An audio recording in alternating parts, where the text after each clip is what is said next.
da zamu iya yi akai. Barka. Wannan kamceshan gida gaskiya ba magana. Kai waye kai? Kallon me kake yi? Ina tunanin yadda zan warware wani al'amari ne. Yau ba biyan kudaden da muke yi. Kai ka wuce. To me yasa hakan? Kai sai na ga maka dalili? To dana ne bai da lafiya. To me yasa bai da lafiya? Kai akan me zaka dinga kunkwada mun barasa a gidana? Kai hauka ne? Amma dai ka sa amma hawa in ba fetur ma ya tafiya ko? Wannan zai rena mana hankali kuma zge shi. Ni jami'in cibiyar bincike ne kuma na zo bincike ne akan wanda kuka sheke. Mai gidana yana jira a can ofishi. Ku taho. A mu na 'yan sanda sun kira mu ofishi ba ma taba zuwa. Cibiyar bincike ne kuma za mu je? Ba na ma mu je. Kai ka wuce. Ni ma ran sanda bane da zan tafi don kunce min na tafi. Ni fa ku tana daga cibiyar bincike ta ƙasa nake. Babban ofishin mu yana jihar Delhi. Ba a layin kuma. Idan har ba ku biyo na mun tafi ba za ku fada tafkeken shakwakiya.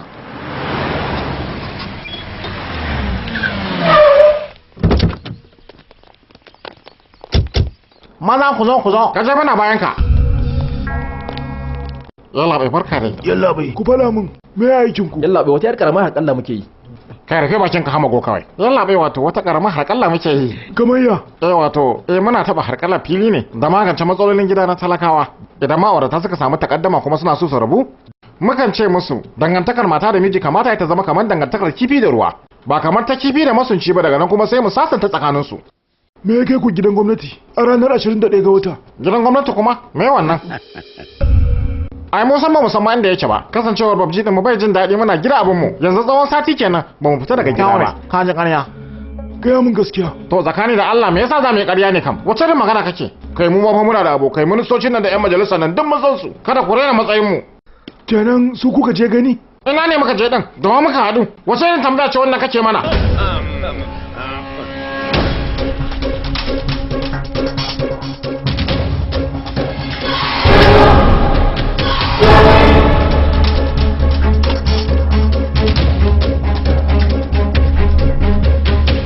Anan me kuke cewa? Cewa ran yau juma'a ce, babji abin da ya kamata mu je majami'a mu yi ibada. Haka na ce. To amma ranar talata aka yi kisan. Tir.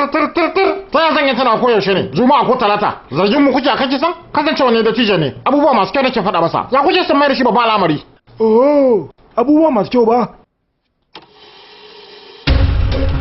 Babji wannan kisan ya kamata ya zamo makwara na dukkan miyagun laifuka.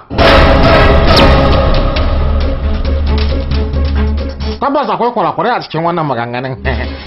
Aya, kace da gaskiya abin da na faɗa kenan. Haka ne, abin da na faɗa kenan. Me yasa zan yi ƙarya? Na faɗa wannan magana ne a cikin wani yanayi da muka samu kanmu. Me shi yanayin? Wani saurayi ne ya tarko wa yarinyar mu. Shine muka samu labarin ya je can. Shine muka je domin mu saka shedi. Amma kafin haka shine al'amarin ya juye. Kenan shi mashekin shine wanda ya tarko wa yarinyar ku. Yalla bai dan Allah kada ka jawo mu cikin wannan maganar. Yana gun lokacin da aka yi wannan kisa? A'a ban sani ba dai.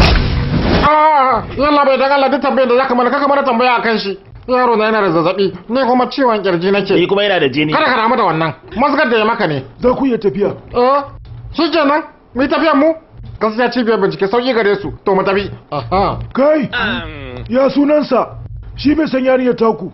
Jaran. In kesa kuma sheri. Me ya aikinsa? Injiniyan na'ura ne. A wani kamfani yake? Wane ne? CG Tricks, madafur layi na 2. Kuna iya tafiya.